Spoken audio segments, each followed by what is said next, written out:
ನಮಸ್ಕಾರ friends. First May market holiday ಇದೆ.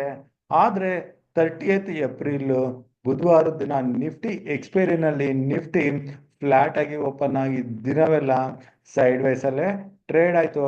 ಆದರೆ ಕೊನೆಯ ಹಾಫ್ ಅನ್ ಅವರಲ್ಲಿ ಅಥವಾ ನೀವು 20 ಮಿನಿಟ್ಸ್ ಅಂತಲೇ ತಗೋಬೋದು, ಆ ಸಮಯದಲ್ಲಿ ನಿಫ್ಟಿನಲ್ಲಿ ಒಂದು ಶಾರ್ಪ್ ಕರೆಕ್ಷನ್ ಬಂದು ಅದು 2 ದಿನಗಳ ಲೋ ಕೆಳಗಡೆ ಬಂದು ಕ್ಲೋಸ್ ಆಯಿತು. ಆದರೆ last half an hour average closing 24,300 ಮೇಲೆನೆ 24,334 ಹತ್ರ ಬರ್ತಾ ಇದೆ. ಯಾವರೇಜ್ ಕ್ಲೋಸಿಂಗ್ ನೋಡ್ತಾ ಇದ್ರೆ ಆಲ್ಮೋಸ್ಟ್ ಪ್ರೀವಿಯಸ್ ಡೇ ಕ್ಲೋಸಿಂಗ್ ಹತ್ರನೇ ಇವತ್ತಿನ ದಿನದ ಕ್ಲೋಸಿಂಗು ನಿಫ್ಟಿನಲ್ಲಿ ಇತ್ತು.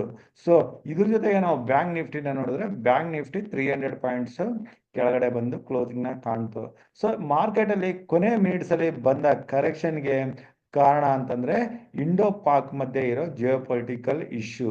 ಸೊ ಅದಕ್ಕಾಗಿ ನಾವು ಹಿಂದಿನ ದಿನಗಳಲ್ಲಿ ಕೂಡ ಹೇಳ್ತಾನೆ ಬಂದಿದ್ವಿ, ಇಲ್ಲಿ India volatility index, India Vicks ಕೂಡ ಹೈಯರ್ ಲೆವೆಲ್ ಎಲ್ಲ ಇದೆ. ಸೊ ಇದು ಕಡಿಮೆ ಆಗೋವರೆಗೂ ಮಾರ್ಕೆಟ್ ಅಲ್ಲಿ ರಿಕವರಿ ಬರೋದು ಕಷ್ಟ ಅಂತ. ಸೊ ಇದು 18 ಮೇಲೆ ಇರೋವರೆಗೂ ಫಿಯರ್ ಫ್ಯಾಕ್ಟರ್ ಇದ್ದೇ ಇರುತ್ತೆ. ಸೊ ಅದನ್ನ ನಾವು ಮಾರ್ಕೆಟ್ ಅಲ್ಲಿ ನೋಡಿದ್ವಿ. ದಿನದ ಕೊನೆಯಲ್ಲಿ ಇದು ಇನ್ನಷ್ಟು ಮೇಲೆ ಹೋಗಿ ಹೈಯಲ್ಲಿ ಕ್ಲೋಸಿಂಗ್ ನ ಕಂಡಿದೆ. ಇದನ್ನ ಬಿಟ್ರೆ ಈ ತರ ಪ್ಯಾರಾಮೀಟರ್ಸ್ ಗಳೆಲ್ಲ ನಿನ್ನೆ ಲೆವೆಲ್ ಎಲ್ಲ ಇದಾವೆ, ಓವರ್ ಆಲ್ ಆಗಿ ಪಾಸಿಟಿವ್ ಆಗಿ ಇದಾವೆ. ಹಾಗೂ ಇಲ್ಲಿಂದ ನಮ್ಮ ಇಂಡಿಯನ್ ಮಾರ್ಕೆಟ್ ಕ್ಲೋಸ್ ಆದ್ಮೇಲೆ US GDP ಔಟ್ಕಮ್ ಬಂತು. ಸೊ ಇದರ ಎಕ್ಸ್ಪೆಕ್ಟೇಷನ್ 0.03% ಇತ್ತು.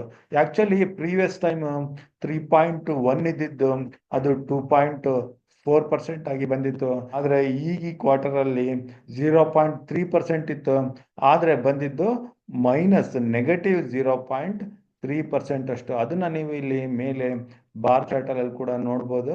ಸೊ ಸತತವಾಗಿ ಪಾಸಿಟಿವ್ ಆಗಿ ಇದ್ದ US GDP ಅದು ಈಗ ನೆಗೆಟಿವ್ ಅಲ್ಲಿ ರೆಡ್ ಅಲ್ಲಿ 0.3% ನೆಗೆಟಿವ್ ಆಗಿ ಬಂದಿದೆ. ಅದಕ್ಕಾಗಿ US ಮಾರ್ಕೆಟ್ ಅಲ್ಲಿ ನಮ್ಮ ಇಂಡಿಯನ್ ಟೈಮಿಂಗ್ 6 PM ನಂತರ ಇಲ್ಲಿ ಒಂದು ಶಾರ್ಪ್ ಕರೆಕ್ಷನ್ ಬಂತು. ಇಲ್ಲಿ ನೀವು ಡೌ ಜೋನ್ಸ್ ಅಲ್ಲಿ ನೋಡ್ಬೋದು. ಸೊ ಡೌ ಜೋನ್ಸ್ ಅಲ್ಲಿ ಮಾತ್ರ ಅಲ್ಲದೆ ನಮ್ಮ ಗಿಫ್ಟ್ ನಿಫ್ಟಿನಲ್ಲಿ ಕೂಡ ನಾವು ಶಾರ್ಪ್ ಕರೆಕ್ಷನ್ ಅನ್ನು ನೋಡಿದ್ವಿ. ಸೊ ಈಗ ಗಿಫ್ಟ್ ನಿಫ್ಟಿ ಆಲ್ಮೋಸ್ಟ್ ಕ್ಲೋಸಿಂಗ್ ಇಂದ 140 ಪಾಯಿಂಟ್ಸ್ ನೆಗೆಟಿವ್ ಅಲ್ಲಿ ಟ್ರೇಡ್ ಆಗ್ತಾ ಇದೆ.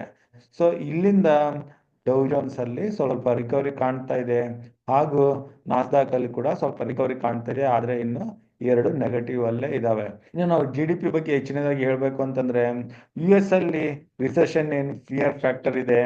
ಟ್ರಂಪ್ ಗೌರ್ಮೆಂಟ್ ಬಂದಾಗಿಂದ ಈ ತಾರಿಫ್ ಇಶ್ಯೂ ಏನು ನಡೀತಾ ಇದೆ. ಸೊ ಅದಕ್ಕಾಗಿ ರಿಸೆಷನ್ ನ ಏನು ಓವರ್ ಆಲ್ ಎಕನಾಮಿಸ್ಟ್ ಏನು ಎಕ್ಸ್ಪೆಕ್ಟ್ ಮಾಡ್ತಾ ಇದ್ದಾರೆ. ಸೊ ಈ ರೀತಿ ಬಂದ ನೆಗೆಟಿವ್ GDP ಮತ್ತೊಂದು ಕ್ವಾರ್ಟರ್ ಬಂತು ಅಂತಂದ್ರೆ ಆಗ ರಿಸೆಷನ್ ಕನ್ಫರ್ಮ್ ಆದಂಗೆ. ಸೊ ಈ ರೀತಿ ಬಂದ ನೆಗೆಟಿವ್ GDP ಇದು ಆಕ್ಚುಲಿ ನೆಗೆಟಿವ್ ಆಗಿರುತ್ತೆ. ಇನ್ನು US ಮಾರ್ಕೆಟ್ ಅಲ್ಲಿ ಟ್ರಂಪ್ ಕಡೆಯಿಂದ ಏನಾದ್ರು ಪಾಸಿಟಿವ್ ಅನೌನ್ಸ್ಮೆಂಟ್ ಬಂದು US ಮಾರ್ಕೆಟ್ ಅಲ್ಲಿ ರಿಕವರಿ ಬಂದ್ರೆ ಆಗ ಮೇ ಬಿ ಗಿಫ್ಟ್ ನಿಫ್ಟಿನಲ್ಲಿ ರಿಕವರಿ ಕಾಣ್ಬೋದು.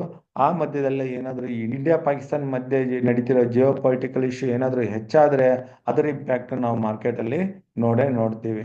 ಇಲ್ಲಿಂದ ನಾವು FIs ಡೇಟಾನ ಚೆಕ್ ಮಾಡಿದ್ರೆ ಅಗೇನ್ FIs ಹಾಗೂ DIs ಸತತವಾದ 4ನೇ ದಿನ ಕ್ಯಾಶ್ ಅಲ್ಲಿ ಬೈಯಿಂಗ್ ನ ಮಾಡಿದ್ದಾರೆ.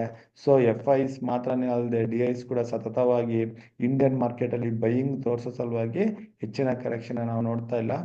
ಇಲ್ಲಿ FIs ಕಡೆಯಿಂದ ಅಗೇನ್ ಏನಾದ್ರು ದೊಡ್ಡ ಸೆಲ್ಲಿಂಗ್ ಬಂತು ಅಂದ್ರೆ ಅದನ್ನ ನಾವು ಮಾರ್ಕೆಟ್ ಅಲ್ಲಿ ನೋಡ್ಬೋದು. ಸೊ ನ್ಯೂಸ್ ಫ್ಲೋನ ನಾವು ಕಂಟಿನ್ಯೂಸ್ ಆಗಿ ಫಾಲೋ ಮಾಡ್ಬೇಕಾಗತ್ತೆ. ಇನ್ನು ಇಲ್ಲಿಂದ ನಾವು ಆಪ್ಷನ್ ಚೈನಿಗೆ ಬಂದ್ರೆ ಆಪ್ಷನ್ ಚೈನ್ ಅಲ್ಲಿ ನಿಫ್ಟಿಗೆ next support 24,000 as per option chain.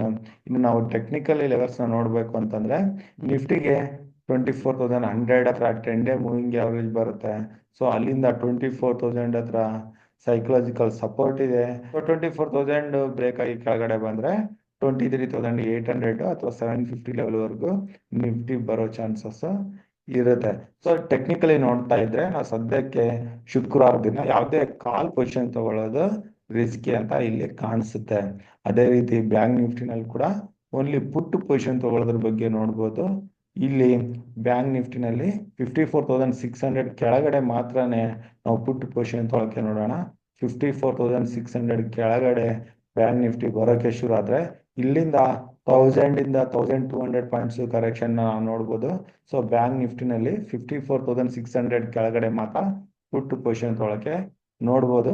ಇನ್ನು ಸೆಲೆಕ್ಟ್ ಮಿಡ್ ಕ್ಯಾಪ್ ನಿಫ್ಟಿನಲ್ಲಿ 10 ಡೇ ಮೂವಿಂಗ್ ಅವರೇಜ್ ನ ಬ್ರೇಕ್ ಆಗಿ ಕೆಳಗಡೆ ಬಂದ್ರೆ ಅದು 12,000 ಕೆಳಗಡೆ ಮಾತ್ರನೇ ನಾವು ಪುಟ್ ಪೊಸಿಷನ್ ಕೊಳಕ್ಕೆ ನೋಡ್ಬೋದು. ಇಲ್ಲಿ ಕೂಡ ಇಲ್ಲಿಂದ ಬರೋ ಡೌನು 11,800 ವರೆಗೆ ನಾವು ಟಾರ್ಗೆಟ್ ಇಟ್ಕೊಂಡು ಹೋಗ್ಬೋದು. ಸೊ ನಮ್ಮ ಟಾರ್ಗೆಟ್ಗಳು ಬರ್ತಿದ್ದಂಗೆ ಪ್ರಾಫಿಟ್ ಬುಕ್ ಮಾಡಿ ಸೈಡಲ್ಲಿ ಇರೋದು ಒಳ್ಳೇದು. ಅಗೇನ್ ರಿಕವರಿನಲ್ಲಿ ಪೊಸಿಷನ್ ತಗೊಂಡ್ರೆ ಟ್ರ್ಯಾಪ್ ಆಗೋ ಚಾನ್ಸಸ್ ಇರುತ್ತೆ.